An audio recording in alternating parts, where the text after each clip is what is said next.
welcome back to the Ascent. It's only been like over a year since we last streamed. And we are late, and it's 100% my fault. It's all my fault. I'm sure people will be glad to hear a woman admit when she's wrong, or maybe Are we just late or are we early? That's where actually the that's question. the good question. So I told Nick like 7 o'clock because I was expecting my husband to not be home yet. And so in my mind, I was like planning for getting dinner on the table for the kids and then clean up and getting them ready for bed and then streaming and then doing bedtime with them afterwards. But he happens to be home. And so I was shifting things around in my tiny little brain, and I forgot to include Nick on that. And I was like, hey, guess what? We're streaming at 6 instead. So here we are, except for that Nick didn't know, which is why we're 10 minutes late because yeah, he had to get on here. So thanks for joining, by the way. Thanks for coming on. Yeah, no worries. This should be fun.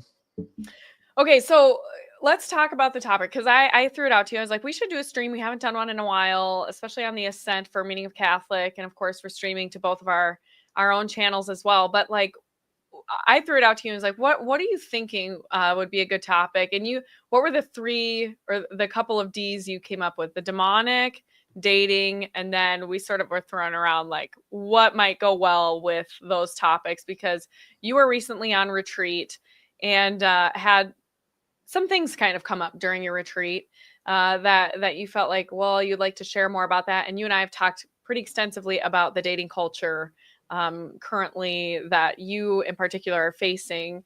So what were your thoughts on that? Why did you think like we should talk about this particular topic? Yeah, I think that both the world of courtship and the world of the demonic, unfortunately, are becoming more and more tied together.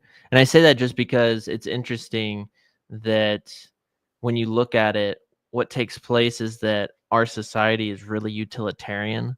This is something that you and I have talked about kind of behind the scenes, but our society is really utilitarian. For people out there in the audience, what that means is our society is kind of geared towards seeking out pleasure and avoiding suffering or pain, right? And so you can think of that in whatever context you want. You can think of that on the one hand of things like, I don't want to suffer in the context of, going and planting crops. I would rather go to the grocery store, right? And so we build up convenience stores or grocery stores.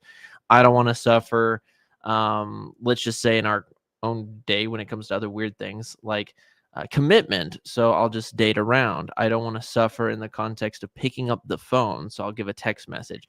Basically, there's all these weird types of things that we try to avoid when it comes to suffering in our own society. And I thought that ultimately what this does is it actually doesn't conform us to Christ or to how he suffered, even though, again, like Christ's suffering is different than ours. But the point is that we're supposed to take all of our sufferings and use Christ as our model, right? St. Peter talks about this in his epistle when he says that Christ has given us an example how to suffer and how to suffer well. And so I thought, hey, the subject of suffering, it ties in pretty well with my retreat, which we'll get into. It definitely ties in with the spiritual war, and both of them tie in with, courtship and things along that nature and taking up one's cross. So this should be a fun conversation. Yeah, it's interesting because when you brought up the demonic element, it's something just in general. I've been talking a lot with other people behind the scenes about spiritual warfare. I just actually recorded an interview with Jordan Burke on this topic of spiritual warfare and even like therapy and things like that, where they overlap, all of that kind of stuff. But I think the demonic influence we sort of overlook in dating culture, at least we acknowledge it in birth control and abortion, all of those things which are tangential to dating culture right now as part of it. But the other aspect, and you touched on it in a stream that you did, is related to the utilitarian aspect. A lot of dating is centered on what do I get out of it? And Yeah. using the other person. I mean, that's kind of the root of dating apps. It really treats people like objects and denigrates them like you're going to swipe right or swipe left based on their utility, perceived utility. And so that really is a demonic thing as well, because really inherently to the dignity of the human person is that it's not about our utility for the other, but it's about this act of self-giving in true marital love. That's the goal. And so this perversion that we're seeing in something as simple as dating apps, it really highlights how the demonic has come in and influenced this culture in ways that are so subversive that people don't even realize until I think we take time to reflect on it. Yeah, very, very true. Very, very true. So what kind of, when you went into your retreat, see, this is like turning into an interview. What When you went on retreat, what were you going into your retreat thinking about? What was, I think a lot of times we might go into a retreat thinking like, I'm going to be praying a lot about this particular thing. And sometimes our Lord answers kind of what we're going into the retreat with, that's on our heart, or he reveals to us something completely different that needs to be addressed that we didn't even realize was bubbling under the surface. So what was the case for you? Yeah. So for people who don't know, I went on a 5-day silent SSPX Ignatian retreat. And so we had one over at Sanctus Ranch here in Texas, which is a pretty cool Catholic retreat center people can check out.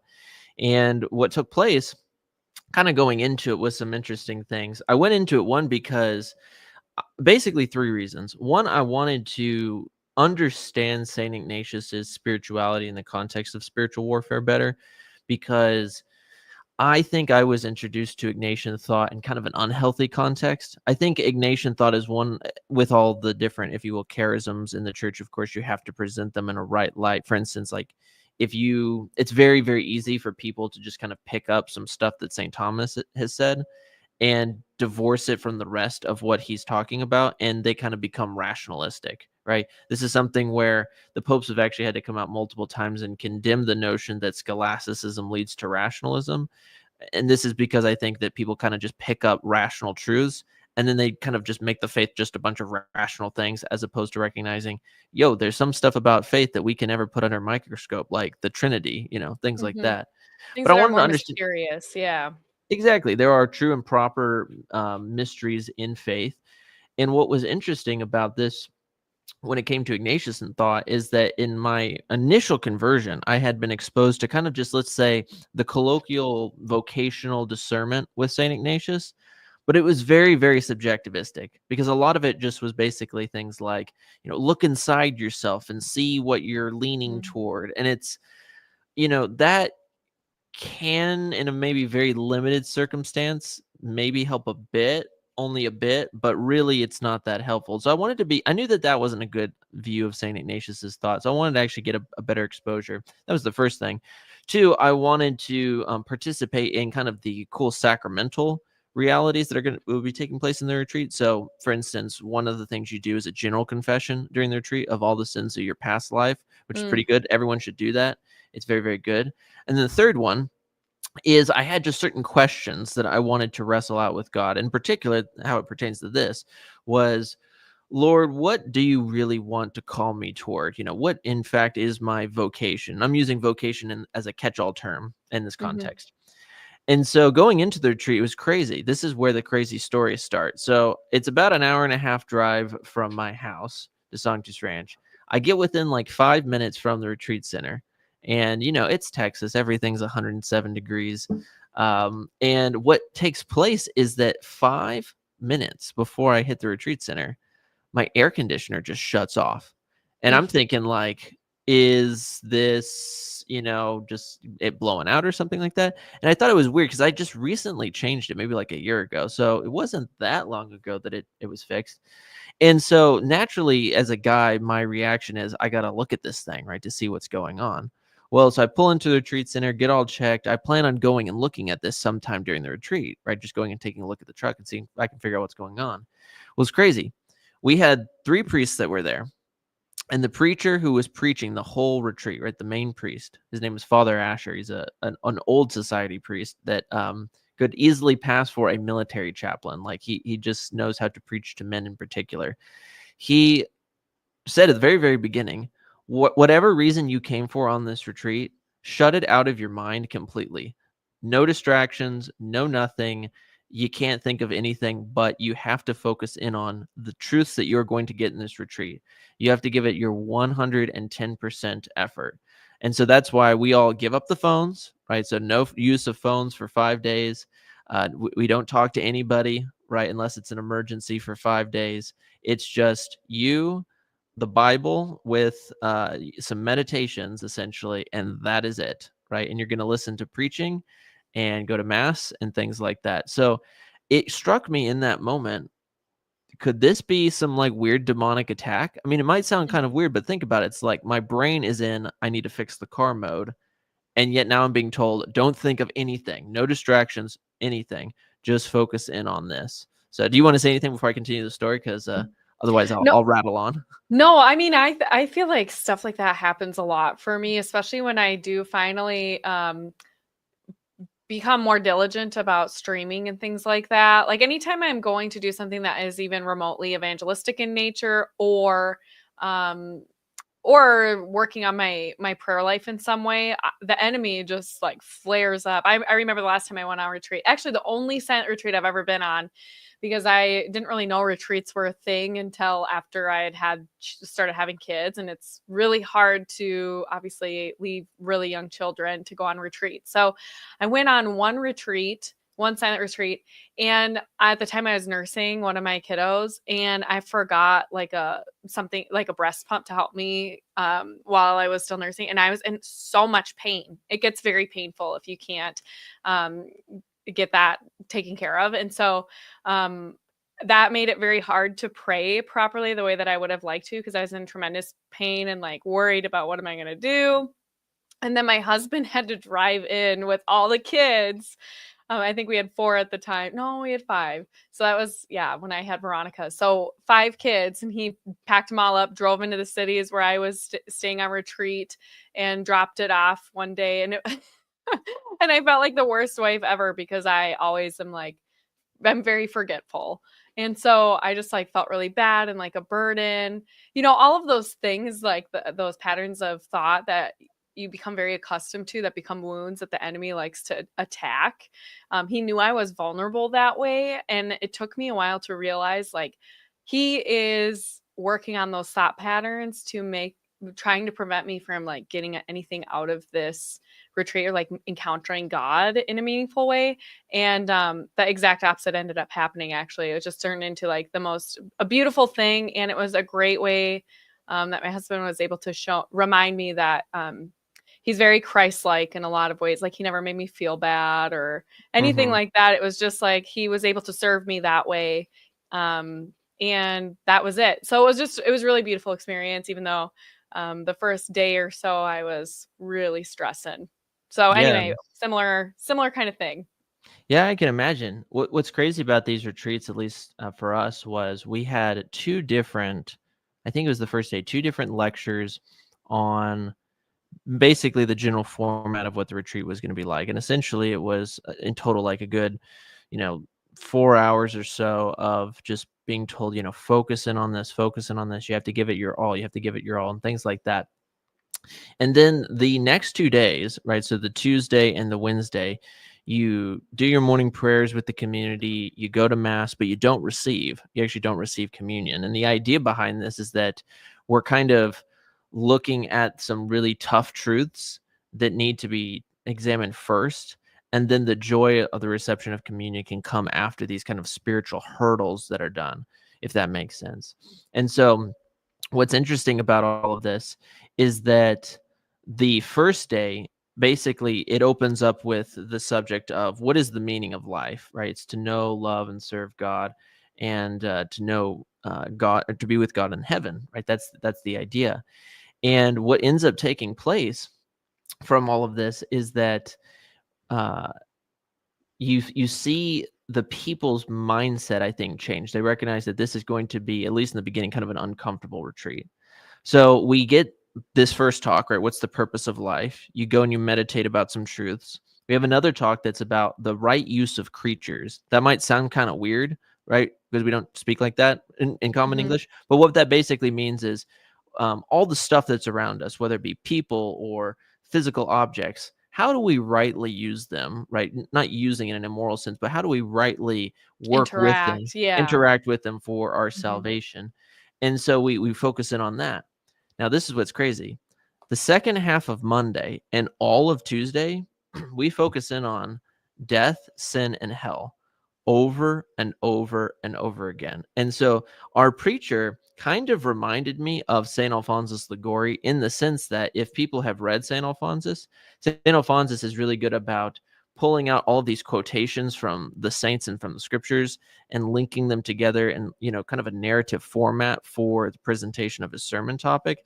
Mm-hmm. And in this case, he didn't do that so much, but he was good when it came to military stories.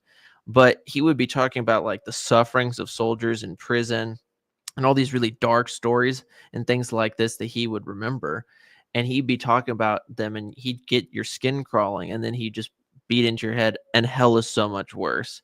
And so it was funny, basically all of Tuesday up until dinner time at 6 o'clock. It's all silent. We're just doing all these meditations slowly on hell. We're thinking about things like, what does hell feel like? What does hell sound like? What does hell look like? What does hell, what is the smell like? Things along this nature. And it's just really beating into, because if you think about this, like by dinner time, you've had about 4 hours of mental prayer on hell, right?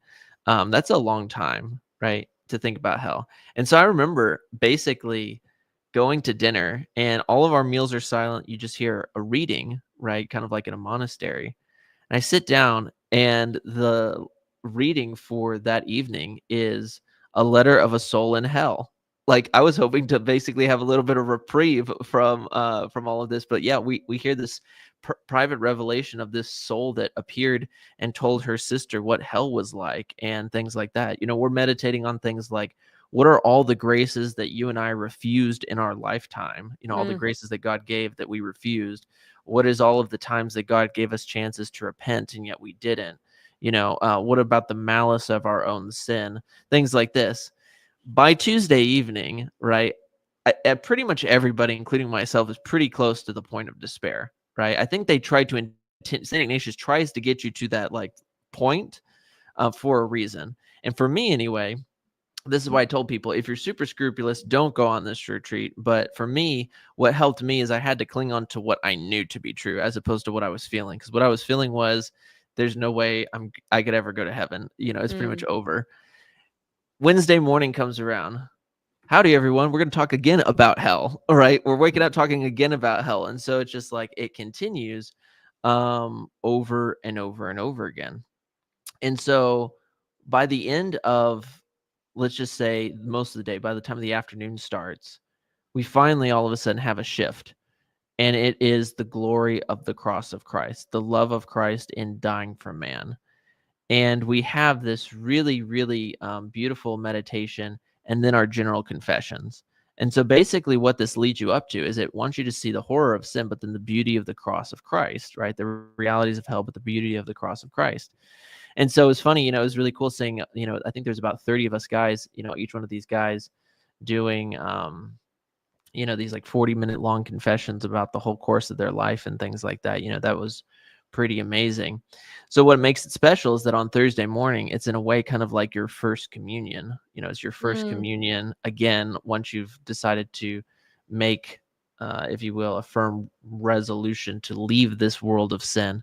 And so for the next days, right, Thursday, Friday, and Saturday, you're basically meditating upon all the mysteries of the rosary. You're thinking about the whole life of Christ. So on Thursday, about all the joyful mysteries. Friday, right, it's a really sorrowful day. Again, you're thinking about all the sufferings of Christ. And then on Saturday, all the glories of Christ and the resurrection. So it's really well balanced. It's not, even though I emphasized in the beginning of the story a lot about hell, truly it is very, very balanced in the preaching, which is very, very good. And what was cool is that by the end of this, right, I walked out finding out the answers to all three of my questions, which we'll get into if you want. But that's at least the timeline of what took place.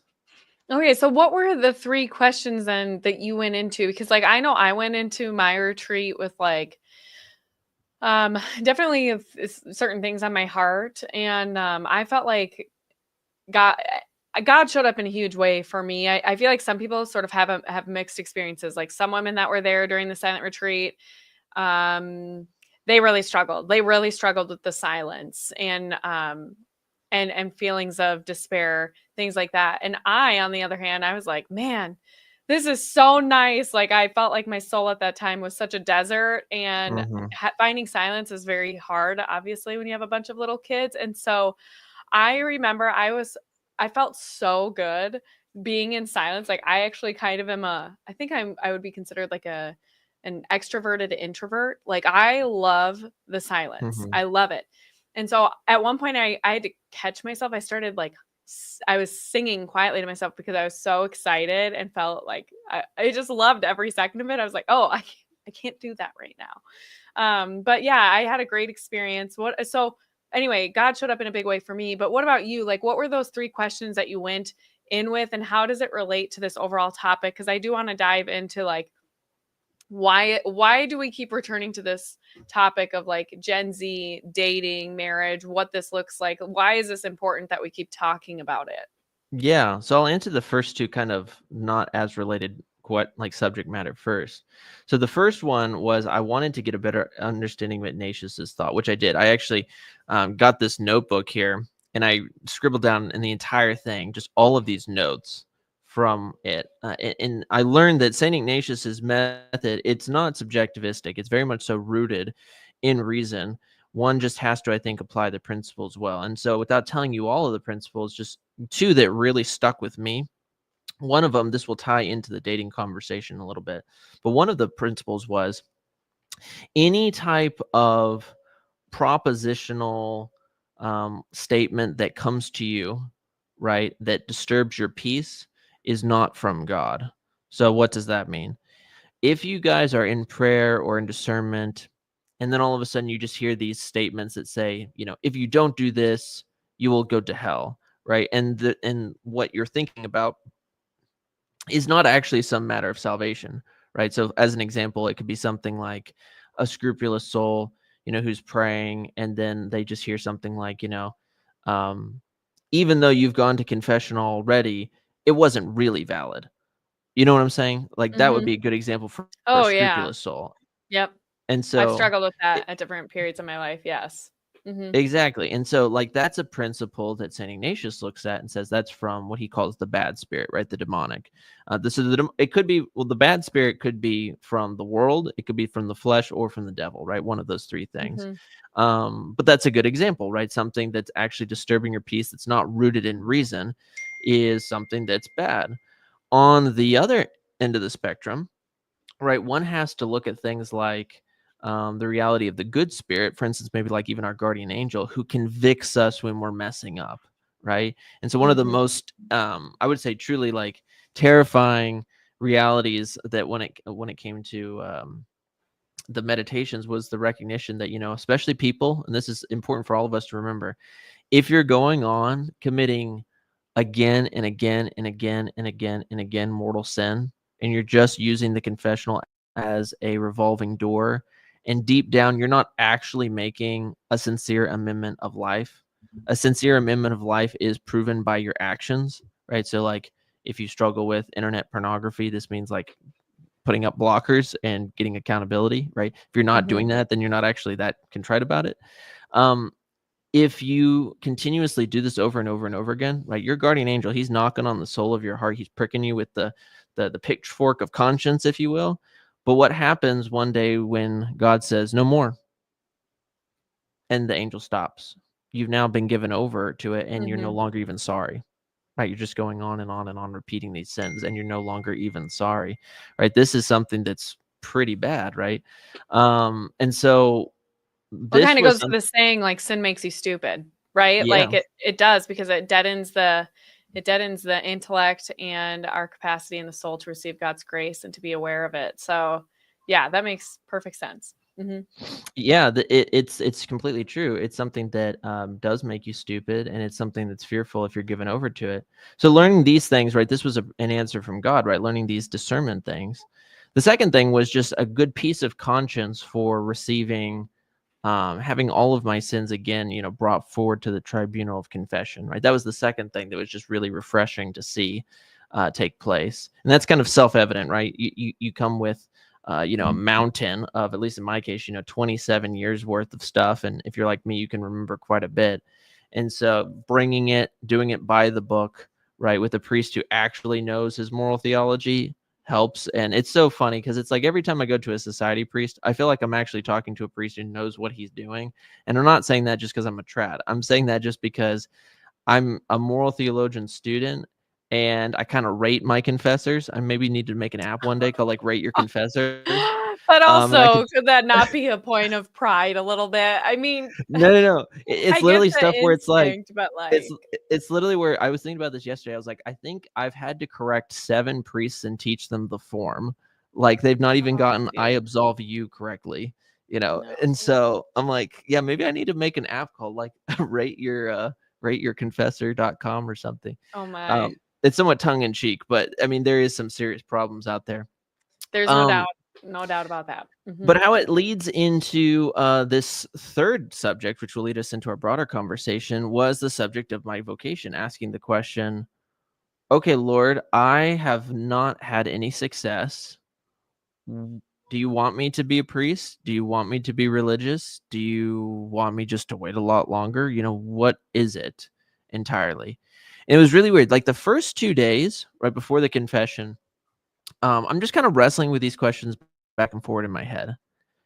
And then randomly out of nowhere, I get these thoughts that I've had for a long time, but I've not thought about in quite a bit. And it's these really strong statements that would start like just crashing in. And it would be statements like, if you don't become a priest, you will go to hell. If you don't become a religious, you will go to hell. If you get married, you will not be able to serve God. It was these thoughts that would just like out of nowhere Hmm. bombarding my mind.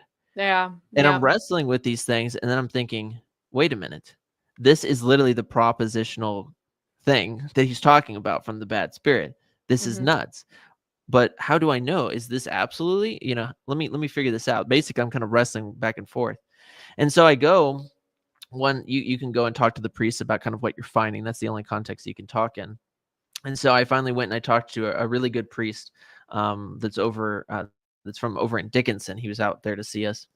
Father Purdy, super tall. He's like 6'7", like super tall dude. And Wow, he's a we're talking. giant. Yeah. It's kind of a joke with there's a few of you guys from the SSPX in the chat I See recognize, and Goliath.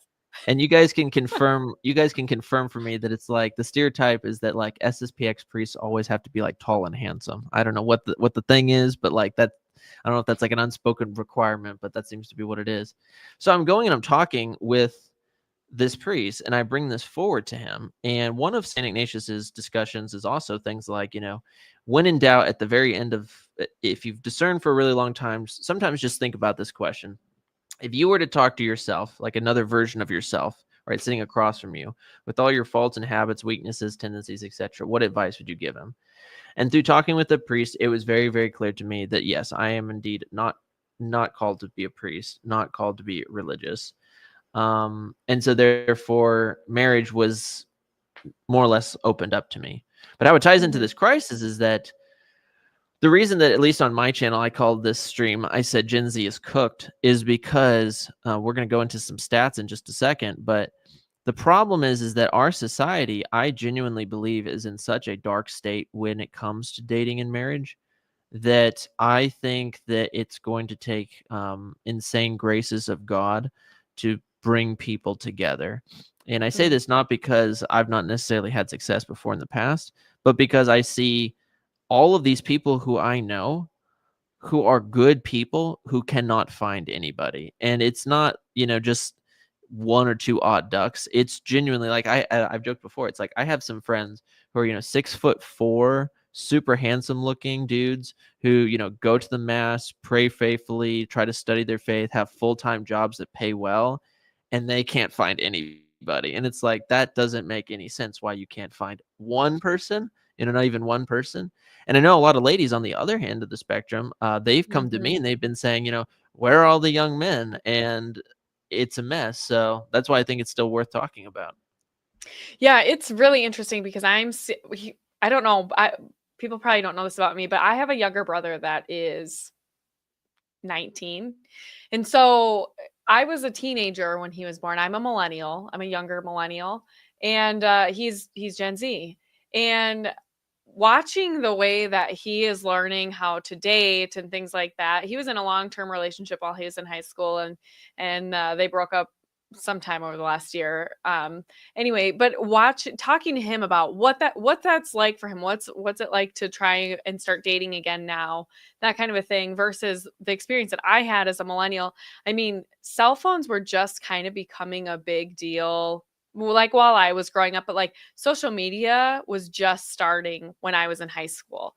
Like I still remember those super old like flip phones that everyone had, sliders. We would type in T9. It was just like totally different environment to grow up in. And I thank God very, very often that I did not grow up the same way that you guys have been growing up. I feel so much empathy for my brother and for you, like the plight that you guys have, because social media and the internet have completely transformed the world in ways that I just don't think we could have predicted, right? Like it's impossible. It's just Pandora's box opened.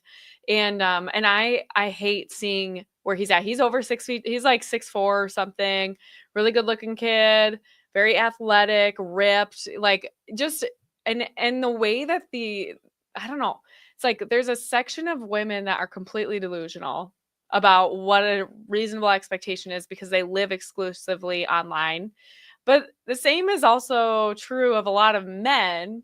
And so I feel like that has exacerbated the issue tremendously. But then, yes, you get good Catholics who are faithful, doing everything that they can. They're doing all the right things. And yet it's like they're not connecting. It's the weirdest thing. I don't understand how this is the way that it is. I mean, I met my husband when I was just getting ready to graduate high school, and I feel like I just got out of there by the skin of my teeth because by the time college rolled around and I was midway through college, social media was like huge. You know, it was just a matter of couple years, short few years, and everything changed. But I got married when I was 21. My twin sister got married when she was 30, maybe 31.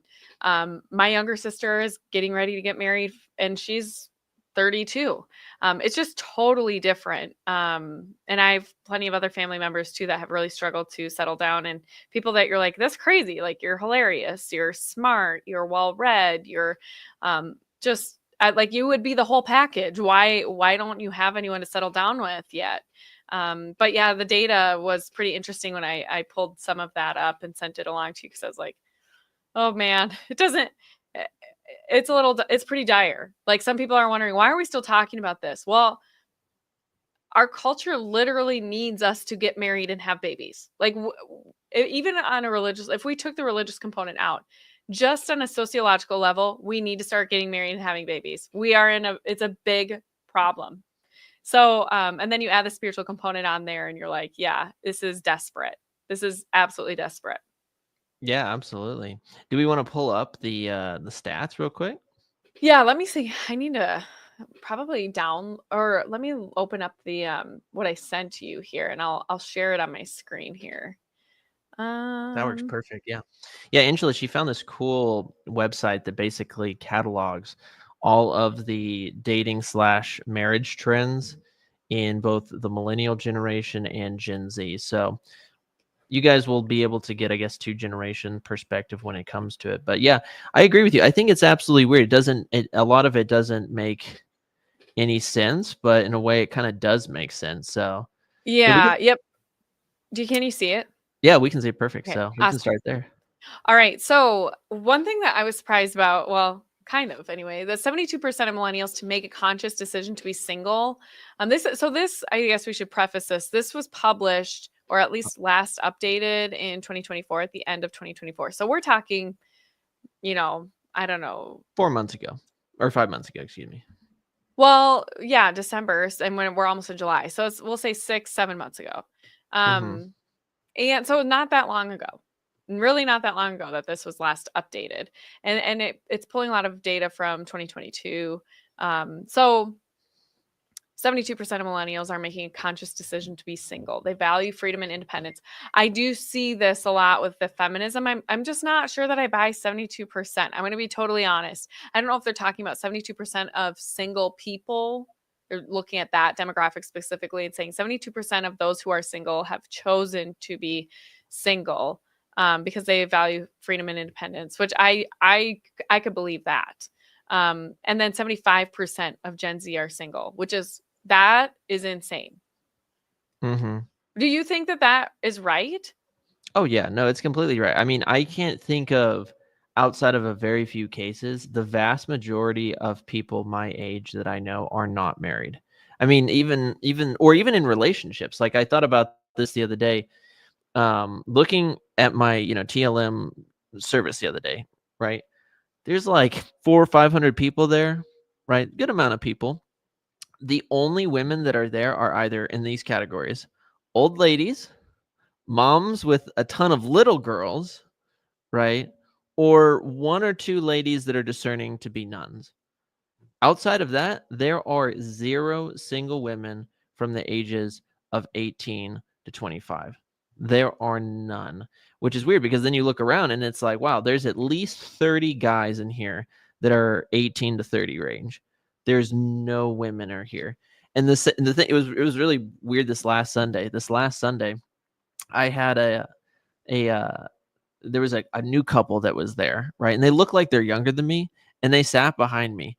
And it's one of these things that it's clearly spiritual warfare, because I remember seeing the couple and getting so mad, not because the Mhm. couple's doing anything. Literally, they were fine. They weren't even doing anything. But it's like, really? Is the only time that like young ladies my age are going to come in here is when they come in with their boyfriends? That is literally the only time, which is like, where else are you going to find somebody, which we'll get into later. But you're just sitting around Mhm. scratching your head saying, the place that ideally you should be able to find someone, there's no one there. I want to comment on Darren's comment here. 30% blame their financial situation. I would say that a lot comes from presumed expectations. I totally agree with this. I mean, Yeah. I've seen so many TikToks or things, I don't know, things posted online. I'm not really on TikTok very much, but women saying that they want to marry somebody who's making at least 6 figures, yada yada yada. Absolutely insane. Are these like, does anyone teach finances anymore? Like at all? That just No, we blows my just teach mind. DEI. People, it's so nuts. Like I sit there and I think about like what my husband was making when we got married. And yeah, he was making probably better money than most people because he's a lineman and got into a dangerous line of work. But like even generally speaking, most people are coming out of college with tremendous amounts of debt, mounds Exactly. tens of thousands of dollars in debt or hundreds of thousands depending on the degree, and they're earning, if you like get a really good job right out of college, a really good job coming out of college might be 60K on the high end, like on the high 60 to 75K on the high end of earning potential right out of college. I mean that's a lot for somebody who recently graduated. Most people are making between 30 to 45K. And Yeah. these women are expecting 100K? Like are you planning on marrying a 40-year-old? Mm-hmm. Like who's been well established for a long, what are you even talking about? Not only that, but like the data shows over and over again that married men out earn single men. And so like Mm-hmm. because they have something to work for. Like most of the time they're like going to put in the extra hours. They need the extra hours. So their earning potential over the course of time just tends to increase more than that of a single man. Um so these women are like expecting a finished product right at the beginning. I don't get it. Mm-hmm. I really Yeah. don't. No, Anyway, it grinds my gears so bad because I'm yeah, like, you no, guys I are mean, nuts. it is sad because it's like I told this to some teenagers the other day who just recently graduated high school. I said, people got to have realistic expectations, because I said pretty much exactly that you said. People aren't making this amount of money. You got to recognize that one thing about marriage is that you're building something with someone else, as opposed to like coming to the finished product and being like, oh wow, you fulfill all my desires immediately out of the checkbox. Again, it's this Yeah. utilitarianism of, I use you, I want you to have this amount of money for my lifestyle, etc., as opposed to a gift of self, which says, like, you're giving yourself to me, I give myself to you as a gift, we work together, we pursue virtue, we pursue God, right? That mentality is completely abandoned. And so Mhm. one thing that's pretty crazy is that I think some of the reasons that we do have the singleness is in some of these stats that are kind of in the midway of that first section, when it says right there, it says 56% of women and men have been ghosted. Yeah. Yeah. That is really true. And then also the one right above it, it says the most popular reason for ghosting is to avoid Yeah, I'm confrontation. sorry, you guys are weak. I will say that largely as a generation. I'm not saying you in particular, Nicholas, are weak, but I think generally speaking, because you guys have lived almost exclusively online, anything uncomfortable, that and just the neurosis and pathology that has been cultivated Hmm. in younger generations. So, and don't get me wrong, millennials are really bad too. It's not just Gen Z or even Gen Alpha or anything like that. There's been, again, social media I think has just rotted our brains in so many ways.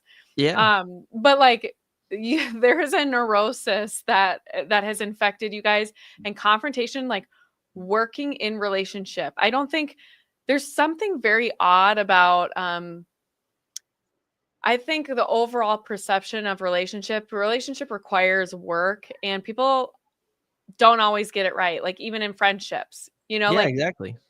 people sometimes make mistakes and you have to learn how to forgive one another and work things out. But you guys like are incapable, not you, but most are incapable of doing that. It's crazy.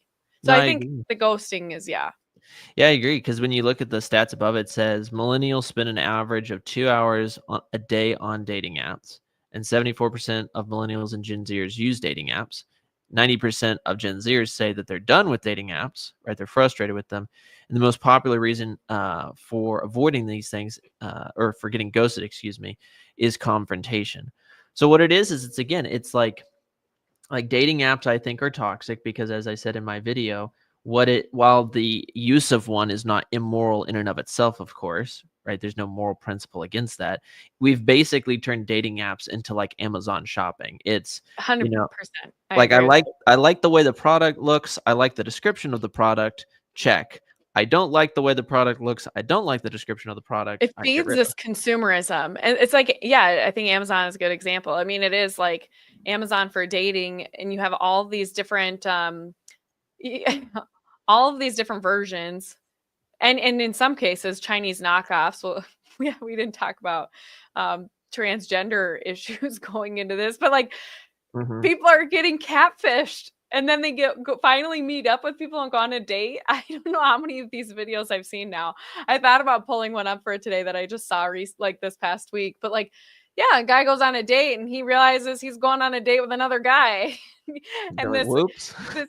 this trans guy got the Chinese knockoff here, who's like, I'm Jessica, clearly or obviously. It's like, no, you're not. You're like Jesse, maybe like a male version of Jesse, or like Jackson, but you're not Jessica. Stop. Yeah. That's the other problem. It's so much catfishing. It's not real. Nothing is real.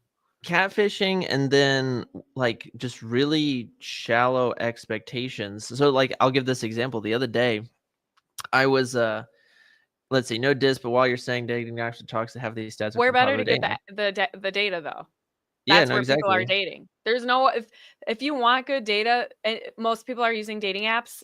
That's where you get the data. So yeah, Yeah, they're all on there. But yeah, no, what I'll give this anecdotal example. The other true, day Mary. I went to a friend's wedding the other day, and this was a Protestant wedding, so I'm not allowed to participate. I'm basically allowed just to be kind of a fly on the wall. So I'm a fly on the wall. I sit through their service, etc., and then I'm talking to some childhood friends after the service, right? And there's this girl that comes and sits down at our table. We're kind of just all at these random tables. And this girl's 22, just recently became like a charismatic, comes from like an atheist and Mormon background, so pretty Ooh, dark background, yeah. right? And one of my friends leaves, and so it's basically me and this girl right at this table. And I'm talking to this girl, and I recognize in the conversation, because I've been on, essentially like a quasi dating fast for a couple months now. I recognized in this conversation being Catholic is truly such a grace from God, because I'm talking to this girl and she's talking about her dating life. And it's like all of her dating life is secular. You go to a bar or a guy takes her out and he expects to go home with her at the end of the night. And I'm just sitting there like thinking, when you talk to your average trads, for all of the issues we have in the trad community, it's like at least our conversations are like they're so different. They're about the spiritual of their life, or they're about like, what if this king was to have defeated the French Revolution, and you were going back and playing, the what ifs of history. We're talking about philosophy and theology. These poor, these poor kids, they're just so malformed, even just on a natural level, that I had to basically teach her, like what Aristotle's three versions of friends were, because, she thinks that, as long as my friends are nice to me, they can go out and live however they want. It's just, that's not even what it means to be a good friend. And Right. so all of this being said, it's like when you look at these statistics, what we see is a lot of malformed people trying to naturally find other people, but they're just not ready. Right. And so this is why, unfortunately, you're having all these weird issues. So that actually that makes me I kind of wonder um there has been a trend for a long time of extended adolescence amongst adults. And do you think Yeah. that that is a contributing factor? Because I think it's getting worse. Like Yes. younger people are unable to accept responsibility for virtually anything. Like when I moved out of my parents' house, I must have I was 18. I was a totally independent person at that time, pretty much. Like I don't think I ever asked my parents for a dollar. And I lived on my own. I worked multiple jobs while I was a full-time college student. If I had to, I would commute on the bus. I mean, I did for a long time until my husband bought me a car so that I could commute to go see him. We knew we were getting married. So yeah, he bought me a little Chevy Aveo and I would commute like 45 minutes to go visit him or whatever. But like I rode the bus and I did all that stuff on my own. And um, I feel like younger people are just not equipped. And I don't know if it's because their parents were if they lived in homes where both parents were working and just kind of expected school to teach them these life skills. But I think also that Yeah. social media stunted emotional development. Like Yeah. I want to see research on that. It'd be a fascinating PhD study, that's for sure, because I think it's multiple issues. I think one, it's parent. I think one, it's our society's irrational notion of love, right? Like a Disney Channel Eros love. That's what you see taught to children from TV, right? It's a foolish mentality of love. It's not actually like willing to suffer for the good of another person. Two, you see it's around 90% of divorces are initiated by the moms. And so because of no fault divorce, we have a society in which a lot of kids are growing up in divorced homes, right? Like a Mhm. fair amount of them. And, So it that also contributes to this inability to know how to work out relationships. exactly. Yes, 100%. I could totally see that. They've never seen parents work out their differences. Yeah, exactly. And then it's like, when you see that, and then you go to a public school, public school's not there to teach you how to get married. Like that's not the purpose of public school. Ideally, that's where your parents should be sitting down and teaching you those things. But it doesn't teach you. And so I think what you see is that they're trying to pick up advice Grover, from other where do parents. you think we should get dating stats other than where people are primarily dating and Well, like the Pew Research Center and stuff? I'm curious where you guys think the data is. Grover will Um, be mad, and he'll start raging when I say this, but he's just a troll, and so I wouldn't take what he says very No, seriously. he's not the only one saying it. The only thing too that I am like I would like to hear people apart from Grover, to be quite honest. I want to hear like what you guys think the crux of the issue is. Like what do you think the number one or two reasons are why this is a problem right now? Because yes, Nick and I have talked about it multiple times. Like I see your boy EB talking about how women just beat men down. I'm not going to say that that doesn't happen because it certainly does. Like there's this one TikToker that blew up a couple of months ago. Her husband is a lineman and which this bothers me so much because my husband is a lineman and her whole TikTok is basically dunking on her husband and why she is a crappy wife, basically. Like what she refuses to do for her husband because she has this weird idea about marriage being quote unquote 50-50 in every single way, except for her husband is risking his life every day to take care of her husband and to make sure that people have power. It Yeah. drives me nuts because I look at my husband like a hero. He's like just people sort of forget that linemen are emergency personnel. But anyway, that was her whole thing, was her whole TikTok is just dunking on men, and her husband in particular is the what she uses as an example, which is terrible. But I will also say on the flip side of that, there is a real problem with this red pill men movement, and the men who are like swearing off women forever. I will say I've been on the receiving end of a lot of really stupid, quite frankly, stupid discourse directed towards me simply because I'm a woman. And so we aren't doing each other any favors. Like, there is a problem on both sides. It's not a one sided issue. That's why this is so complicated, I feel like. And we're having a hard time figuring out what the right steps are moving forward. Yeah, I think about it this way. So I think part of the answer is kind of found in the second to last stat, which, I mean, for me as a moralist, doesn't really bother me so much, but maybe there's at least an answer in the stat, which says Gen Z is having less casual sex than previous generations. 24% of Gen Zers have sex on a casual basis. Now, for me, that doesn't bother me because I'm like, good, yes, less fornication equals better society.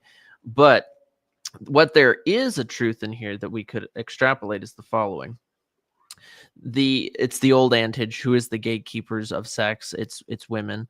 And so if we find that in our society a common reoccurrence of the issues being men don't make enough money, or there's, the standards are so high, Yeah. then what we can do is we can extrapolate from that and say, well, at least maybe while it's true that because both men and women have issues, right, and they both, it takes two to tango when it comes to these problems, I would say the dating culture ultimately, though, because we do live in a matriarchal society, that's just true. We haven't lived in a Currently, yes. yeah, it's like we haven't lived in a patriarchal society for a little bit. Hmm. Then I think that's where you see that, and I think that that's why you have this weird situation where a lot of young men are very disgruntled, and as we've talked about in other streams, they go to the other extremes, because it's like, think about this: what are the expectations on a more rational level or on a biological level that men and women want with each other? Like, on a biological level, what men want at the end of the day is like, is she cute? Can she be like someone who I come home to, and she provides some peace and calm in my life, and she's there to support me, things like that. That's kind of the core of what men are looking for, and that's a rational desire. A rational desire on the flip side for women is like, can he provide? Can he protect? Can he, would he be a person that our children would be benefited from, right? And that's a good and natural desire, right? Those are kind of the core of men and women desires. Okay, well, while you and I will both hand in hand agree that there are, because of our pornified culture, evil men who abuse women and, have no concept of chastity in marriage. We talked about this in our last stream when it came to the marital debt. I do think that the national discussion is not so much that. The national discussion is, why is it that no men with a lot of good paying jobs can still not find anybody? That's kind of the conversation. Because for men, like, I'm not going around looking for a girl and saying, do you earn this much money? Right. I'm just Yeah, like, do you most and the pray? data in here, I know some aren't really caring so much about the data, which is fine. But um, yeah, a lot of the data is even saying like men don't care as much about that aspect, obviously, which makes perfect sense. Sometimes I think data can be helpful, but sometimes a lot of it is just like common sense, right? Like, men aren't going to be as worried about some of this stuff, um, about how much what the earning potential of women are, versus like themselves, because they're looking to provide. Generally, not Yeah. always though. I mean, that has also shifted a lot, where a lot of men don't, for example, want their wives to go back to work after they have kids, or they defer having children because they want their wife to be at a certain income level. It's just things like that, because that does happen as well. Exactly. Yeah. Because it's like, at the end of the day, Nick is not looking around saying, does she make this amount of money? He's just saying, is she pretty and can she pray? That's pretty much Right. that's kind of the basic crux of it. So I think that that's kind of, men and women can, again, they use each other in utilitarian means. It's like, a lot of women are looking for men because of their wallet, and a lot of men are only looking at women because of their body, and it's like both of them are wrong. The Yeah. mean between them is like, okay, you should have rational expectations, but the key phrase is rational I expectations. said you, James, I said you don't care about this data. I agree with you. I think a full study on this would be excellent. I just think right now the best place we can get the data is through dating apps because that's where most people are dating. I don't know why you're construing this like I don't want good data. I absolutely do want good data. I just think this is the best place we can get it right now. So Taffy, you anyway, bring up a good point. It leads into the broader issues. Like nowadays, even a good paying job can afford a house. A lot of yeah, areas, women don't want to move away from their family or friends, and they require top percentile. That's also something that you do see in a lot of the data, is that it's usually around like the yeah, 10% of guys who do make, an astronomical amount of figures typically ends up getting married to somebody. All of this to be said, the way I think that this leads, yeah, BlackRock, so true, so true. yeah. Um, what a lot of this comes down to, I think, is the issue when it comes to the demonic. So it's like mental illness. You're right, Roy. Mental illness has We a touched part to on that a play. little bit, but yes. Yeah, it definitely has a part to play.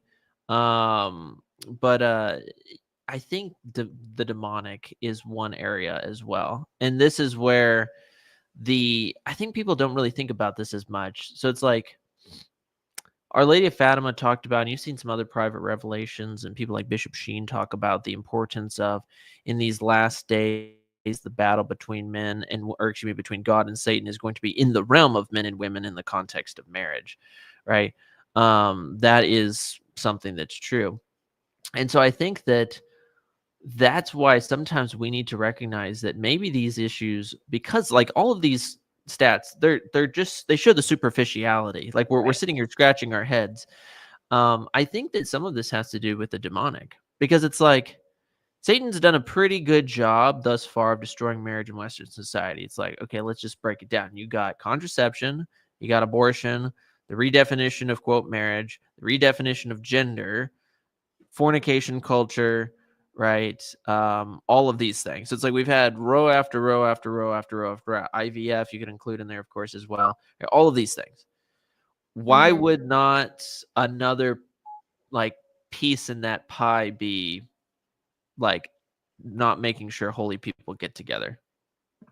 You know what I'm saying? Like strategically, Right. that would make sense. So what do you think then? That's a part of the puzzle, but like, what do we do then to confront that? And like, what did you come out of your retreat going like this? I don't know the way forward, I guess, because everyone's just feeling like Nick is just crashing out again, over Mhm. the dating thing. But like, what do we do to solve this? I feel like we keep asking this question, and I think you're right that we need to start focusing more on this demonic element about it. How do we confront that specifically in a Yeah. world that is just steeped in the demonic? Yeah, that's the question. I think two things. One is more broad for everybody, and then the second is more of a specific example that I'll give. So out of the retreat, what I learned from this is that ultimately it is going to be God who is the one who will lead and guide you to someone if it's truly conducive for our salvation. Because it's like, let's be honest, maybe one reason why God keeps people single is genuinely a grace from God because we're not ready, right? Because as we've talked about, if we are ill formed, then God's not going to give us something that might actually crush us and maybe damn more souls. So it's like, I've said this a zillion times on my show, but it's like, guys, if you're still going to the confessional for pornography over and over and over Mm, again, you can't lead yourself to heaven. So why do you want to lead a wife and kids? You can't. There's the old adage that St. Alphonsus gives about a priest where he says, a priest takes 1,000 souls with them to heaven or to hell, right? mm, That's why you have to have a really good priest, and it can't just be, I like Father Bob's jokes. No, it's like, it has to be a good and holy priest. Same basic principle for marriage. It's like, ladies, you have to pick a guy who's actually holy, right? Maybe he doesn't make 150K a year. Maybe he only makes 50K a year. But if he's like striving for holiness, that's a good thing that people need to take into account. So I would say, one, just recognize first that maybe it's not God's will in the immediate sense. Two, even with that, recognize that maybe there needs to be more discernment involved in the broader sense. Now, I'll give you the person example. Now, I can't get into all the details of what I'm about to say. I'll tell you, Angela, behind the curtain later, because I actually think you might find some interest in some of this later. But for me personally, what I did was I prayed to God and I just said, look, you have to make me into the person that can be ready, right, to get married. Mm-hmm. And lo and behold, I've had a business offer that's been placed before me absolutely out of nowhere.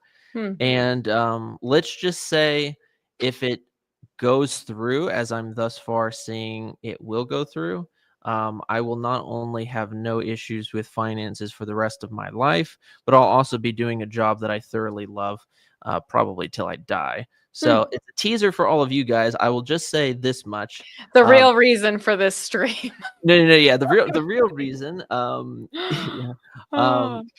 what I will say is, like, for all of the people out there, my show might drastically change. Let's just say it might drastically change in the future, but we'll Hmm. uh we'll leave that until the future. But just keep that in mind. But the point I use with this illustration is that sometimes God lets you stay into a place until you're ready, and some of us just aren't ready. Like, that's the problem. Like, I when I even kind of post some of these job opportunities that have kind of come my way, I've recognized, dang, I've not really been ready. And God is in a way answering my prayer. But, like, apply that basic standard to you guys. Like, okay, maybe it's not finances. For a lot of guys, it is finances. Like, you can't even feed yourself, much less a wife and kids. So you have to figure that out. But maybe, again, maybe it's a moral issue. Maybe it's a physical issue. It's like you never exercise, right? And so there'd be no way for you to even maintain a healthy lifestyle or protect your wife if it came Hmm. to be. Ladies, on the flip side, it's like maybe like it's sad, it's kind of ironic, but like every time I talk to a girl and I can tell she has issues, I somehow weave into the conversation the question, um so how's your relationship with your dad? Like, and that's a big question that will illuminate things. Now, Mm-hmm. I'm not saying there's not psycho dads out there. I'm not saying that, right? There, of course, is, right? There's messed up people here, there, and everywhere. But, right, when you find, for instance, like with lots of these young ladies, and you find out, oh, he was this horrible, Republican who wanted me to, like, respect myself. It's like, well, was he actually that bad, or did he not want you, like, sleeping around a ton? Like, I mean, that sounds like a good dad to me. I would be telling that to my kids, like, yeah, save yourself for marriage. Or things like, oh, my father, he wanted me to take responsibility and take care of my car. He was always just has his thumb on me. Well, that's not a bad thing. What's going on here? And so, ladies, maybe sometimes it needs to be things like, do I have a bad relationship with my dad? Not because he's actually a bad dad, but because, like, I have an obstinacy spiritual problem. That's just another example. It's like, do I Mm-hmm. suffer from a lack of humility and I suffer from obstinacy? Fill in the blank. Point is though, I genuinely believe that if it's this is where I'll wrap up, at least when it comes to this, is that the big principle I learned in this retreat was, if it's conducive to my salvation, God will at least give me that grace. Right? Mm-hmm. That's true. And it's Yes, and like, that's the thing that you can trust. And every single person here can trust in that. Like all things are ordered towards the good of those that who love him. And um, I think a lot of it is like surrender. I think I kind of wonder especially here in the US, I'd be curious about what this looks like elsewhere. Somebody else kind of commented that earlier too, but I agree. I want to know if this is like a unique issue in the Western world in particular, because I wonder if we've become so materialistic and we've had so much at our fingertips. We have any knowledge at our fingertips that we've never had at our fingertips before. We can have all of these possessions. We send them to our door and it's on our doorstep overnight or in 2 days or whatever. You just have so much that you have access to. And God is like, yeah, but you need to want something that like can't just be bought. Like, I don't know if it's sort of this way that God is treating us to surrender, like teaching us how to surrender more, because we're Detachment. not used to that. We're so used to having control over almost everything in our lives. And this is a way that the Lord is teaching a lot of us surrender. Yeah, it's detachment. I remember one of the times that was like a really low point in this discernment journey about marriage was maybe about a year ago. I can't fully remember. It was either 6 months to a year ago. And I remember going into this adoration chapel at nighttime after hanging out with some friends and just being really, really down about this whole subject. And in the presence of the Blessed Sacrament, I do remember having this thought that came across my mind, which said something like, if I asked you to to give up marriage, would you do it? And what it is it's the voice of the shepherd who maybe he's not calling you to actually not get married, but maybe what it is it's like if you're actually praying to be a saint, one of the big steps to sainthood is detachment from everything. We're only allowed to be attached to God. And our attachments are typically, I mean, convicting line for everybody out here. Most of you guys, I presume, go to communion every single Sunday, right? You go to mass every single Sunday, you go and receive communion, right? You go to confession every single week.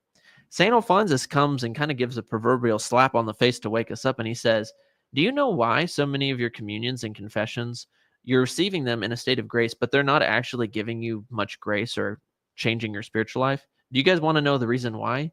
He says, because we're attached to physical things. We're attached to things.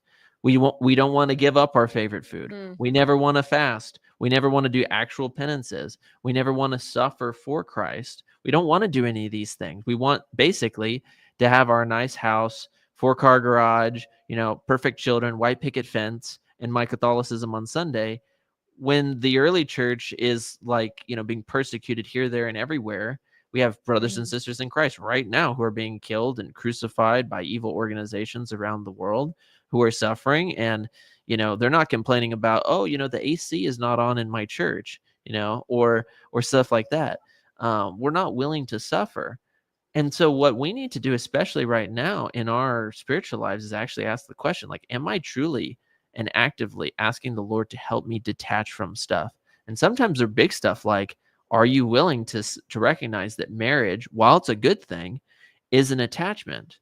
Because if we truly, right, can give up these things, we'll be able to rightly enjoy them later.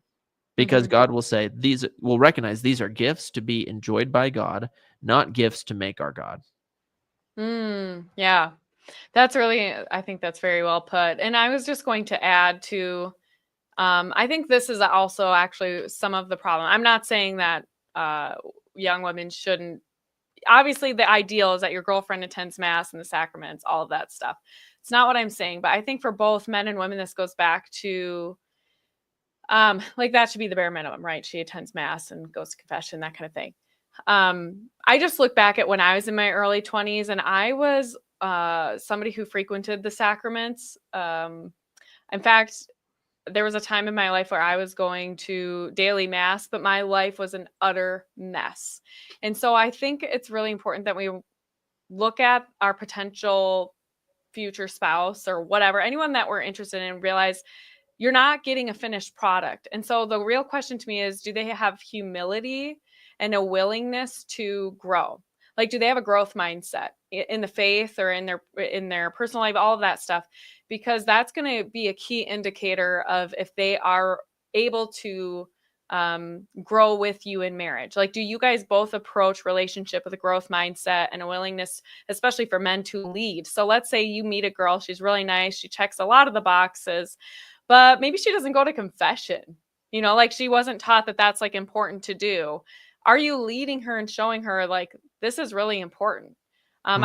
I think it's part of the problem is we're so used to looking at other people and making sure that they check off all the boxes that, again, kind of going to what you're saying is like, are we checking the boxes? Are we Mhm. like mortifying ourselves and growing, making sure that we're growing in virtue? Because I think that has to be the priority, and you have to look for somebody who has a willingness to grow with you, uh, especially within the faith. So, anyway, I just think, especially if you're in your young 20s or something, there's just so much growth that happens. I'm in my early 30s now. And my husband and I have been married for almost 12 years now. We have 6 kids. I am not the same person I was when we first got married or when we first started dating when I was 17. And I thank God for that. But I'm grateful that he gave me a chance, and I'm grateful that I gave him a chance because he wasn't a perfect person either, and he had a lot of room to grow as well. Especially he wasn't even Catholic, so Hmm. I just I want people to maybe pause a little bit more. You're not getting a finished product the day you get married. The purpose of marriage, people spend so much time getting ready for their wedding day, and they spend tens of thousands of dollars on this single day, but they don't prepare for marriage.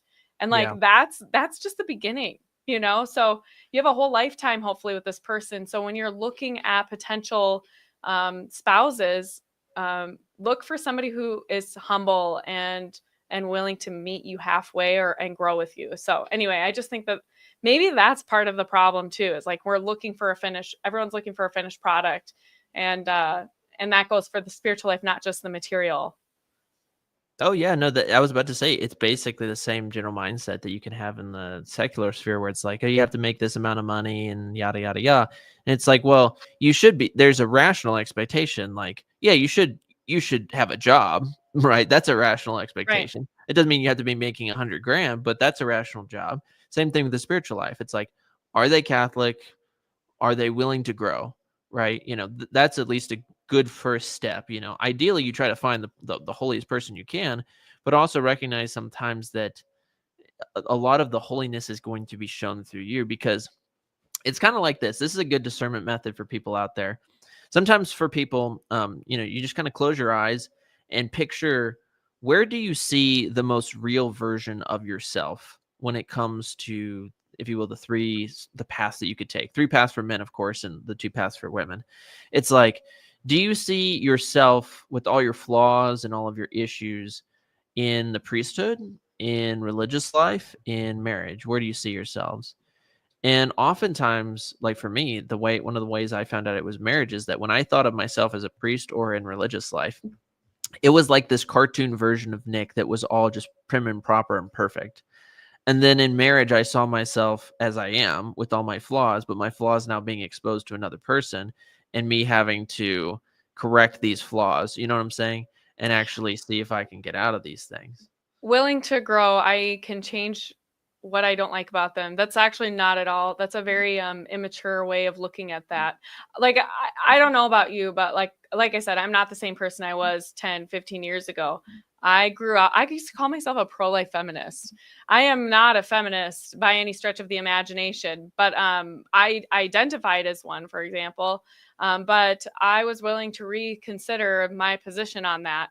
That's not like, oh, my husband didn't ask me to like change or anything. He didn't care. I'll be quite honest. I don't think Hmm. he cared because he didn't think much about it. Um, I think, yeah, it's wrong if somebody's just wanting you to change just to fit some sort of box that they perceive that they want. I'm talking about growth being ordered towards virtue. Yeah, Um, exactly. Specific kind so of growth. yes, it's a different kind of growth. It's one where you grow closer together. And often it's through struggle and trial. So I think the most growth that happens in marriage is during periods of time where it's really tough, like really, really tough. I think sometimes people go into marriage thinking that it's like going to be perfect all the time, but marriage is hard work. And it's amazing because when you go through those really difficult seasons, you sometimes you feel like you're not going to come out of it on the other side like okay or like ever, like it's never going to end. And then Hmm. you do, and your marriage is so much stronger than you could have possibly imagined. And it just continues to develop that way. And that's the kind of growth my father-in-law and I were just talking about how here in the upper Midwest, it's been raining constantly for the last like 2 months. That's And nice. well, not exactly, because you actually want a stressed crop, at That's true. least in the Yeah. beginning, Hmm. right? Because what happens when you get like some good watering in the beginning, the plant germinates and it starts to grow roots.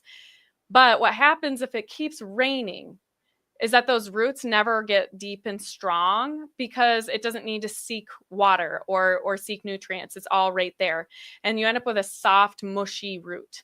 But if the plant is initially stressed a little bit, those roots dig down really deep to look for more water and nutrients. And then hopefully you get more water and it grows really nice and tall and strong. And so you want kind of a stressed plant at first. And I think the same is true in the spiritual life. Like at times you need to be stressed so you dig down deep roots. And then the water comes, you get consolation, and you're able to grow, and grow in a strong way. So, and the same is true in marriage. Like there are times where you're going to be more stressed, and you can either dig deep roots or you can wither off and die. But yeah, so that's what I mean by grow. I mean like you're growing together ordered towards virtue and the good of the other, and that sacrificial love that is marriage. But a lot of dating is learning how to do that a little bit. I mean, you're learning it in not the same way, obviously, as in marriage, but you're starting to see, like, is it possible to do that with this person, essentially? Yeah, no, So exactly. Exactly.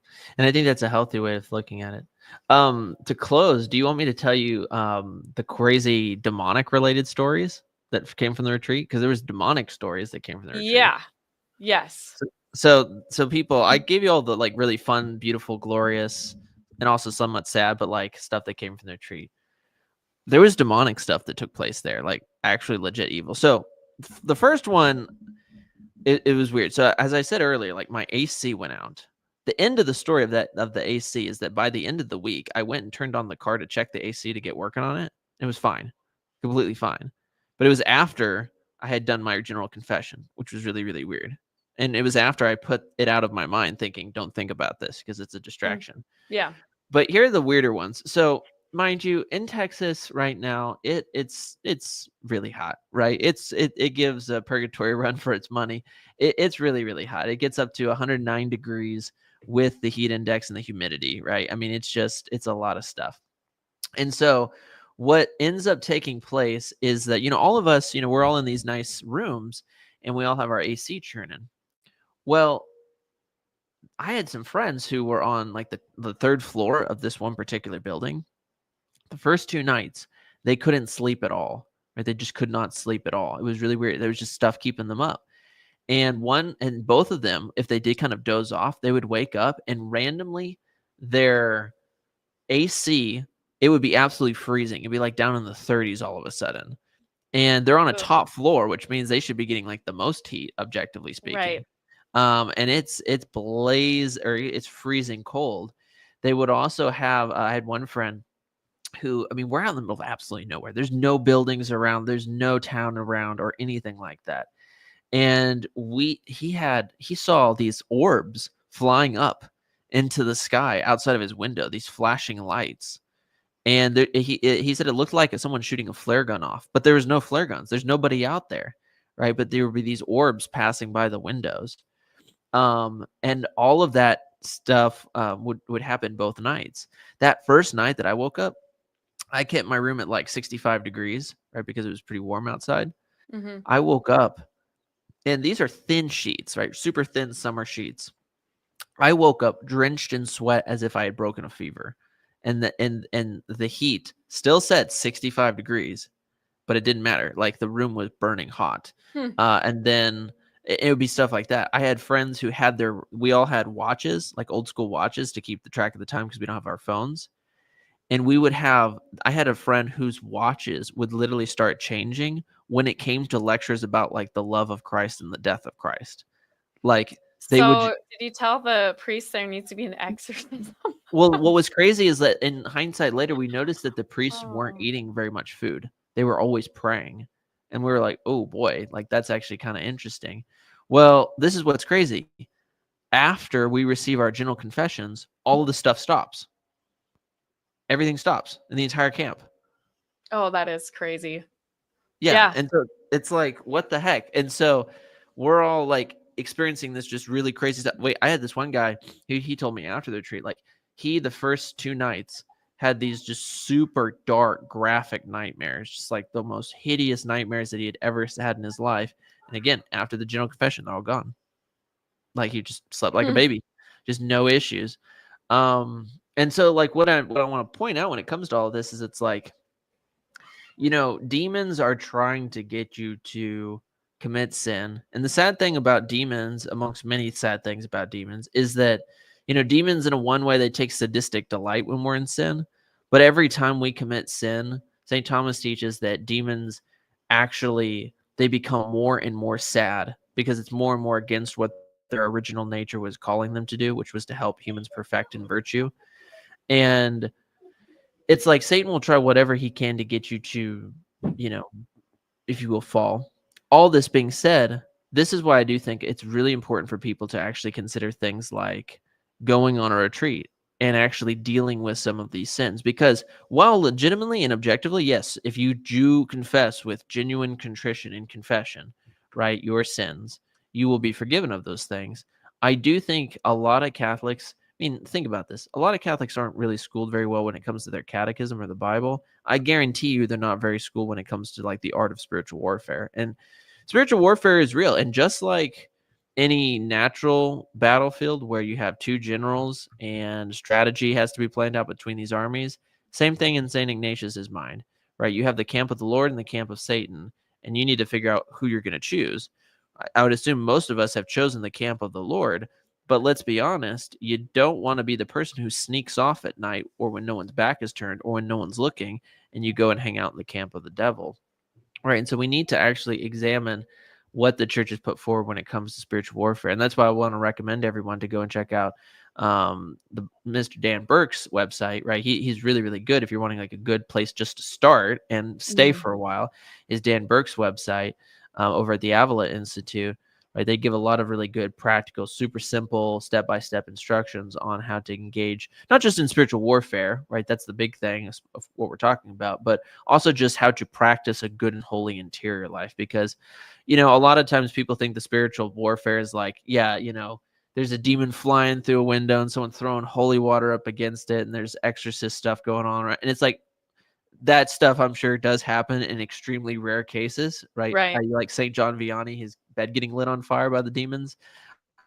Yeah, or But like, it's like, Padre Pio, like, waking up to Satan in his room, and he looks at him and says, "Oh, it's just you." And he, like, rolls over and goes back to bed. That's, like, one of my favorite after having been beaten up by Satan however many times physically, he's beaten like, up oh, it's by you. yeah, yeah. I love that story about him, like, "Oh, yeah, it's just you." Yeah, it's like unless you're that person, which I would assume most of us aren't, No. unless you're that person, a lot of it is going to come down to things like, hey, why are you so attached to your iPhone when you should be engaging in mental prayer? Can you like not turn off for like 10 minutes to go engage in mental prayer? Or do Yeah. you have to be that person on YouTube or Twitter or Instagram who's always just railing about some issue that's going on in secular society or the It's a church? distraction, right? And, like, Mhm. it's always keeping us, looking out instead of looking in. I think a lot Exactly. of that's what distraction does. That points again, kind of going back, circling a little bit, but that consumerism that we have been immersed in for so long is like constantly looking for other things to fill this void. And that's really the core of it, right? Like we're very accustomed to that. And I'm actually going to be publishing this week, hopefully at some point. I wanted to do it earlier this week, but my husband worked all weekend. We had so many storms coming through. So anyway, I didn't have as much time to edit, but I recorded an interview with Jordan Burke, Dan's Mhm. son, about the demonic and how it interferes in our mental and emotional state and ultimately our spiritual life, because it's all in- interconnected or integrated, which is like the whole point of my podcast, but really talking Mhm. about that and the attachments that we have and how the demonic goes in often unwittingly through the attachments that we have and even attachments to wounds that we have. Um, Yeah. so because sometimes we don't realize it, but we have wounds that like are unaddressed, and we develop attachments to those wounds without even realizing it. No, so And it it becomes our changes. identity. It does, and that's exactly what we talk about. So, if you're not, I'm just gonna might as well plug. But if you're not subscribed to my channel, you can head over there, and we're gonna be publishing that here later this week. But I love the work that Jordan and Dan do. I think it's really good stuff. They actually have been going through the Ignatian spiritual rules on Mhm. their podcast, the Devil's in the Details. And they just do such a great job of presenting everything, not in a sensational way, but just very matter of fact, wanting to equip people in their spiritual lives this way. So, anyway, Yeah, exactly. That's good. I mean, because again, so much of it, I like the way you outlined it because, you can think about it. It's like, what if you had a soul who has wounds from, let's say, like his parents or his siblings or a a lot of friend? men have mother wounds. That, like, Oh, I yeah. don't. like don't even realize it. So yeah, it's Oh just yeah, I've told my audience like that's what it's generally been with me. What's your channel name? It's Integrated integrated with with Angela Angela. Erickson. Hmm. Yeah. Yep. Always leave your So last name out for some reason. I'm just like Integrated with it's Angela. okay. Well, the only reason I had to put my whole name on there is because once I started like putting all this stuff together, I realized that there were a lot of podcasts out there, usually health podcasts that are integrated on, and Hmm. like that was kind of, so I'm not very unique that way. So the only way I can make sure people find it is if they put my name in there. So then it would, even though my name is super like not unique at all. You like Angela Erickson is such a common name, but that's perfect. That's good. That's good for me. You're like, I looked it up and there was already 6 channels called Integrated with Angela, and Yeah, I exactly. need to avoid that. You know, you're right, Yeah. because it's like, I mean, I've told this to my audience, but it's like, you know, my core wounds from my childhood were mother wounds, and they led to certain like predominant faults. And then I realized that like sometimes the way that predominant faults manifest can be in simple things like, you know, are you making sure that you're going to bed on time? Are you making sure that you're eating healthily? You know, and it's Right. weird because again, like we tend to sensationalize things and think that, you know, spiritual warfare is just this really showy, flashy, dramatic thing. When in Mhm. reality, it's like, well, don't you know a lot of your spiritual combat could be fixed if you just eat well And like took a nap. and took a It nap? makes me think of Elijah when he's like despairing, you know? Hmm. Oh my goodness, I wish that I could die. Just kill me now, God. And then he's like, yeah, I'm just gonna feed you and take a nap, and you can take a nap. And he wakes up and he's like, all right, let's go on to the So next true. part of this mission, you know? Yeah, and so much of the, but the thing is that that's why I started like my podcast, right? Is trying to focus on reintegrating the mind, body, and soul, and ultimately the impact that that has on culture. Like I hope that we can figure out this dating problem because it is so disintegrated and things are I think there's a lot of hope. Like I think I just am a very optimistic person actually. Like I kind of am, I'm a realist, but I'm optimistic because I just think Hmm. God can do anything. And so like I have a lot of hope right now actually. I just feel like the tide is turning and the pendulum is swinging the other direction. And so even though in some parts it's kind of swinging too hard as an overcorrection, I'm overall hopeful that like we're going to figure this out and God is just going to bless his people. I think right now we're in a stress time. We're digging deeper roots right now, and Hmm. I think it will bear fruit. Yeah, I agree. So do you have anything before we close? Do you have anything aside from the one episode that you want to promote on my show? Because it's like we're streaming to both channels right Yeah. now. Well, yeah. So I just had a really great episode with Nancy Charles. Yeah, I love her. I don't know if you've I'm sure you've watched her first testimonial, I guess you could say, when she shared her story for the first time was over on Avoiding Babylon. She's been on my channel now a couple times, but we had a really great show talking about same-sex attraction and like how to deal with it in the church and how we need to start talking about it in a more mindful way that acknowledges the dignity of those who have same-sex attraction. So that was a really good one. I think that was helpful. I got a lot of good messages from people saying that they really liked the episode, and I feel like it's kind of a topic that doesn't get discussed maybe as much as it should. So I know I'm looking at the comments, sorry not to pay attention to the comments in here, but anyway, so that's one thing. A lot of good stuff hopefully coming out. But what about you? Because I know my channel is a lot smaller, and I think most of the people that follow me probably already follow you, but let's say that they don't. Let's say that there's somebody listening that isn't familiar with your work. What are you doing right now Yeah, on your channel? I'm not really good when it comes to mom stuff out there. So if you're looking for a mom show, I wouldn't be your guy. But Mine isn't really a mom show, by the way. it's not. It's I'm not. just a mom with a webcam. That's so true. Mom with the webcam. I'm a guy. I'm a random guy with the webcam. That's who I am. Yeah. Mhm. So for me, I will say, okay, two things. One, uh, because of this business deal, my show might be changing fairly quickly, fairly Quickly. radically. Yeah. Really? Which I'll tell you about why. But let's say none of that happens, right? What we're going to be continuing to do is our regular scheduled program. Thus far, what I'm doing right now is essentially 3 projects. One, I'm just kind of going through ascetical and mystical theology. Not as cool as Dan Burke in the sense that where he has all the flashy webcams and discussions with people, but I'm just going through an old textbook. The old textbooks are pretty helpful, and people have found that helpful. Second is just kind of random one-off videos about different subjects. So yesterday I came out with a video called nine sins that attack your Catholic faith. Right. And it's kind of 9 sins that most people don't think about. And there were particularly 9 sins against the virtue of faith. And some of them are kind of obvious for some people, like apostasy, right? Leaving the Catholic Church, or heresy or something like that. But going into things like public school and bad books and mixed marriages in the sense of like Catholics and non-Catholics, I think surprise people. And when you go back and you read the textbooks, you're like, dang, this doesn't sound like my average priest at my parish, right? And it's like, well, yeah, I mean, there's a reason these things have been kind of hidden.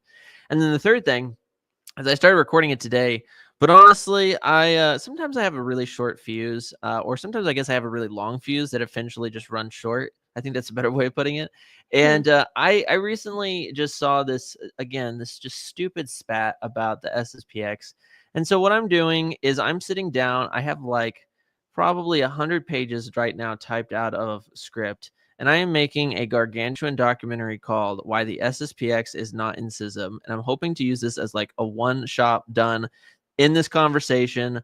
Let's finish this conversation on YouTube for good and just send this to somebody as the ultimate, ace of spades thrown down on the poker table at the end of the day when it comes to conversation. So I'm not really, again, like one person who wants to continuously get involved in inter-church disputes, but I do think sometimes they're necessary. And when I continue to see these dumb debates over and over and over again, I'm like, that's it. None of you guys are actually citing anything. You're just parroting people I see online. I'm going to cite a ton of stuff, and then the debate is over because I have spoken. And once I have spoken, and it you is are the end infallible. all. Apparently, we got Pope Nick here. Exactly. Are you taking over for Pope Michael? Yeah, actually, Pope Michael was succeeded, believe it or not, by Pope Michael II, who's this Filipino guy. And actually, everyone should go. I can't remember what the channel's name, but just type it, people. If you want to laugh, type into YouTube something like Pope Michael II abolishes Vatican II, and there's like a video from like 2 weeks ago where he's like, he's like, I have come out with my motu proprio abolishing Vatican II, and he's like this dude in white in his mom's basement. Is this real life? No, Yeah, it's real life. They have it's like a cult of like 100 people, and so I'm like, yeah, Pope Michael II. We shouldn't laugh. Oh no, like I feel bad for him in one sense, mocked. but I'm like, look, you put it online, my man. Oh man, expect what's gonna happen. So anyway, but yeah, no, in all seriousness, I'm honestly absolutely sick and tired of the SSPX debate, and so I'm literally just making this as like a one done. Everyone get educated, and then let's stop debating the subject, if that makes sense. So yeah. Bye Grover. You've run afoul of Angela. She has a shorter fuse than me, but no, I actually have a pretty long fuse. Like I don't mind. She has 6 kids, and yet you got booted because you were that bad, Grover. I'm just over it. Grover is not fun, James. Grover has no soul. I'm not even convinced that Grover is real. I'm not even convinced you Grover think he's a bot? I'm not convinced that Grover is not some like Filipino I think he's guy. been banned. I think he's been banned on almost every other channel. I have not banned him on mine yet, but until today. So Grover, watch your speech. You need to have some civility, my man. No, I don't mind if people disagree. I just get tired of people dunking on you or, Anyway. Poor Grover, but I'm not sad. So. Oh, no, James is saying what you said was fun. Yeah. Oh, yeah. No. He's I have no ill will against Grover. The problem with Grover is that he just comes off as this like guy who has nothing better to do than harass Catholic YouTube channels. So I've seen him for like 3 years. I'm like, I'm kind of tired of Grover. Yeah. Go to a different Sesame Street character and then come back. Yep. Go back into the corner and think about what you did, Grover. Exactly. She has 6 kids and she's like, you get out of here. Yeah, I don't mind heated debate and whatnot. I'm pretty liberal on my own channel about like what people say, but yeah, when it gets to a point where it's like you're gonna just spend the whole why are you watching, essentially? Like I get hate watching. I get that people do that. They hate watch different channels. I don't see why people do that. I just think it's a waste of time. It's not good for your soul, honestly. Like I don't It's like, what kind of sick person just watches people that hate on them? Like, I don't know. I Like, don't that's some know. weird entertainment. Go look at a sunset and have a nice Go steak, touch grass, man. So anyway, well, it was good to be on with you tonight here on the Ascent, primarily on the Meaning of Catholic. This how we met and got like started streaming in the first place together on this channel. But yeah, thanks for coming on tonight. Even though I made us start an hour almost early. Yeah, no worries. It was fun. And yes, my children are beautiful.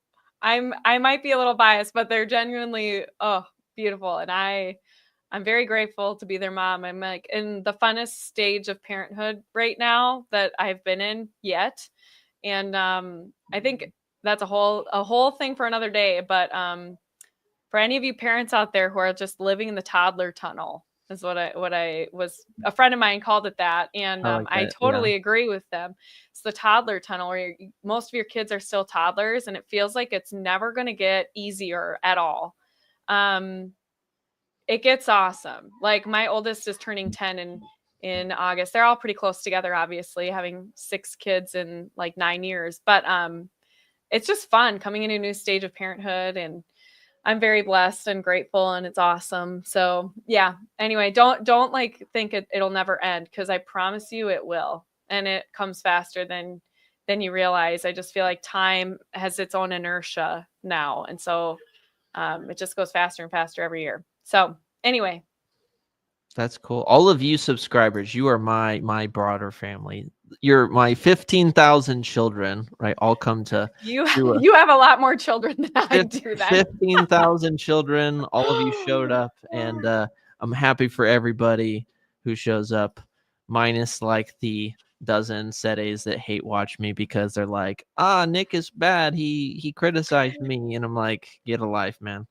So yeah. Well, thanks. And James, thanks for joining on and pushing back a little bit. I know I can get a little bit feisty sometimes. well, if you That's just have just some legit ones, please send it over. So yeah, send if you have me. some better stats, send them our way.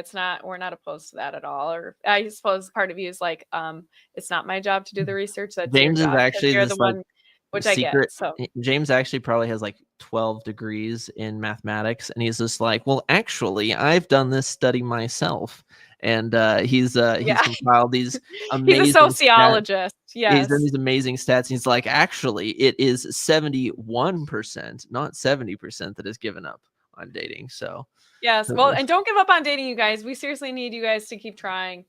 I can't be the only one dealing with this underpopulation problem, okay? I'm doing my part. I need more people doing their part, okay? I'm just saying, and here's a legit plug before we end.